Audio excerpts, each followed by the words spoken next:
جو لوگ جنازہ اٹھاتے ہیں مردہ ان سے کیا کہتا ہے اور کیا کہنا چاہتا ہے، مردے کی روح ان لوگوں سے کیا کہنا چاہتی ہے؟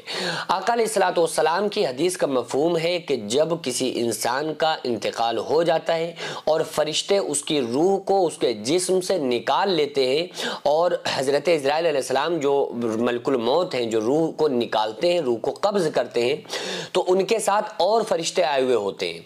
تو یہ حضرت ملک الموت روح کو نکال کر انسان کے جسم سے جو دوسرے فرشتے آئے ہوئے ساتھ ہوتے ہیں ان کے حوالے کر دیتے ہیں۔ اب اگر نیک بندہ ہوتا ہے تو ان کے پاس آنے والے جو فرشتے ہوتے ہیں وہ بڑے خوبصورت اور بڑے حسین اور بڑے اچھے رحمت والے فرشتے ہوتے ہیں۔ گنہگار انسان کے پاس جب فرشتے آتے ہیں تو بڑی ڈراؤنی شکل میں ان کے پاس آتے ہیں اور بڑے خطرناک طرح سے اس کی روح کو نکالا جاتا ہے۔ تو بہرحال اس کی روح کو نکال کر حضرت ملک الموت فرشتوں کے حوالے کر دیتے ہیں، اور وہ فرشتوں کے انڈر میں روح ہوتی ہے۔ وہ فرشتے آسمانی دنیا کی طرف اس کی روح کو لے جاتے ہیں۔ اس وقت جس وقت مردے کو کفن پہنایا جا رہا ہوتا ہے، مردے کو نہلایا جا رہا ہوتا ہے، اس کو دھلایا جا رہا ہوتا ہے، اس کی نماز جنازہ پڑھی جاتی ہے، اس کی جنازے کو اٹھایا جاتا ہے، تو وہ اپنی زبان قلب سے، زبان حال سے لوگوں سے کچھ کہتا ہے، لوگوں سے کچھ کہنا چاہتا ہے۔ اب وہ کون سی بات ہے جو لوگوں سے کہنا چاہتا ہے، لیکن ہمارے کان اس کی آواز کو نہیں سن پاتے ہیں، ہم اتنے قاصر ہیں کہ ہم اس کی بات کو، اس کی آواز کو نہیں سن سکتے۔ اللہ تبارک و تعالیٰ نے عالم برزخ کی جو بھی چیزیں ہیں ان کو بندوں سے پوشیدہ فرما دیا۔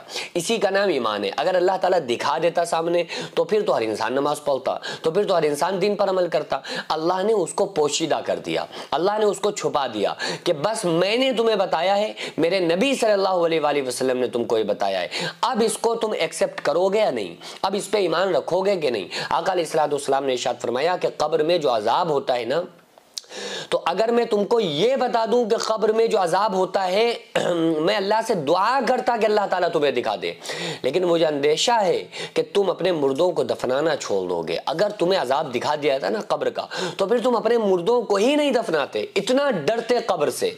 تو اب وہ چیزیں ہمارے لیے اس لیے پوشیدہ کر دی گئی عالم برزخ کی کہ کہیں ایسا نہ ہو کہ ہم عذاب قبر کی وجہ سے ہم اپنے مردوں کو ہی نہ دفنائیں، تو اس لیے ان چیزوں کو پوشیدہ کیا گیا۔ تو پھر خدا را کم سے کم اس بات کو ہمیں سمجھنا ہوگا۔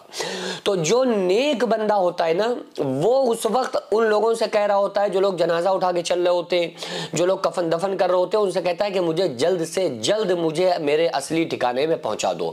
اس کے اوپر وہ مشکل وقت ہوتا ہے، گنا وقت ہوتا ہے، اسے یہ لگ رہا ہوتا ہے کہ بس ہم دنیا سے چھوٹے، کیونکہ آقا علیہ الصلوۃ والسلام نے ارشاد فرمایا دنیا مومن کی قید خانہ ہے، کافر کے لیے جنت ہے۔ تو دنیا مومن کے تو قید خانہ ہے۔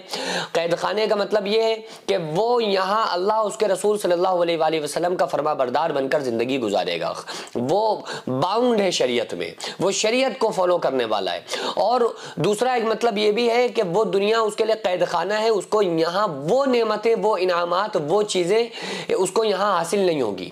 تیسرا ایک مطلب یہ بھی ہے کہ جو اس کو مومن کو جو جنت ملنے والی ہے نا، جو آخرت میں ملنے والا ہے، اس کے آگے یہ دنیا قید خانہ ہے، ٹھیک ہے، وہاں منچاہی زندگی انسان کی ہے۔ تو اس کے لیے جو مومن بندہ ہوتا ہے اس کے اوپر تو یہ دنیا قید خانہ ہوتی ہے اس کے لیے۔ اب وہ اس قید خانے سے نکلا ہے، اب اس کی کوشش یہ ہوتی ہے کہ مجھے کسی بھی طرح سے دیری نہ کی جائے، مجھے میرے اصل قبر تک پہنچانے میں، میرے اصلی ٹھکانے تک پہنچانے میں کوئی دیری نہ کرو، مجھے جلد سے جلد اٹھاؤ، مجھے جلد سے جلد لے کر چلو، مجھے جلد سے جلد چل کے میرے رب سے ملا دو۔ ہم اپنے نبی صلی اللہ علیہ وآلہ وسلم کی زیارت کرنا چاہتے ہیں، ہم ان کو دیکھنا چاہتے ہیں جن کے نقش قدم پر ساری زندگی گزار دی۔ تو نیک بندہ اس کو یہ تمام کوشش نہیں ہوتی ہے کہ ہمیں کہاں لے جایا جا رہا ہے، ہم کہاں جا رہے ہیں، نہیں، وہ کہتا ہے جلدی مجھے لے کر چلو۔ میں اسی دن کے لیے تو تیاری کرتا رہا، میں اسی دن کے لیے تو میں عبادتیں کرتا رہا، میں اللہ اس کے رسول صلی اللہ علیہ وآلہ وسلم کو راضی کرتا رہا، اب مجھے جلدی میرے ٹھکانے تک پہنچا دو۔ لیکن جو گناہگار بندہ ہوتا ہے وہ بہت زیادہ ڈسٹرب ہوتا ہے، بہت پریشان ہوتا ہے، وہ یہ کہتا کہتا ہے کہ اے لوگوں مجھے کہاں لے کر کے جا رہے ہو، میرے بیوی بچوں سے مجھے دور مت کرو۔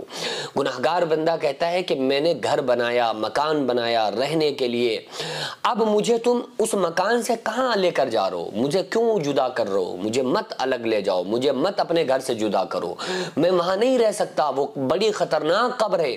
کیونکہ آقا علیہ الصلوۃ والسلام نے ارشاد فرمایا کہ قبر جنت کے باغوں میں سے ایک باغ ہے یا جہنم کے گڑھوں میں سے ایک گڑھا ہے۔ مومن کے لیے قبر جنت کا باغ ہوا کرتی ہے اور گناہگار انسان کے لیے قبر جہنم کے گڑھوں میں سے ایک گڑھا ہوا کرتی ہے۔ اس لیے آخرت کی تیاری کی فکر کرنا چاہیے تاکہ ہماری موت ہمارے لیے باعث رحمت ہو۔ آقا علیہ الصلوۃ والسلام نے ارشاد فرمایا کہ مومن کا تحفہ موت ہے، یعنی جب اس کو موت آتی ہے مومن کو تو یہ اس کے لیے سب سے امپورٹنٹ تحفہ ہوتا ہے۔ کیا تحفہ؟ کہ اس نے جو عبادتیں کی اب اس کا صلہ ملنا اس کو شروع ہو جاتا ہے۔ تو اس لیے اللہ نے وقت دیا ہے، اللہ کو راضی کر کے زندگی گزارو۔ جو مدرسہ آپ دیکھ رہے ہیں یہ لیڈیز مدرسہ ہے، جس کی زمین کو میں نے اپنا کھیت بیچ کر جس کو خریدا اور 1 منزل تک بنانے کا فی الحال ارادہ ہے، انشاءاللہ بنا لوں گا، لیکن اس کے بعد اس میں کروڑوں روپے کا خرچ ہے۔ آپ لوگوں سے گزارش ہے زیادہ سے زیادہ اس میں تعاون کریں، اللہ تبارک و تعالیٰ اس کا اجر آپ کو 70 گنا آخرت میں، 10 گنا دنیا میں اور مرنے کے بعد قیامت تک اللہ تعالیٰ اس کا ثواب آپ کو عطا فرمائے گا۔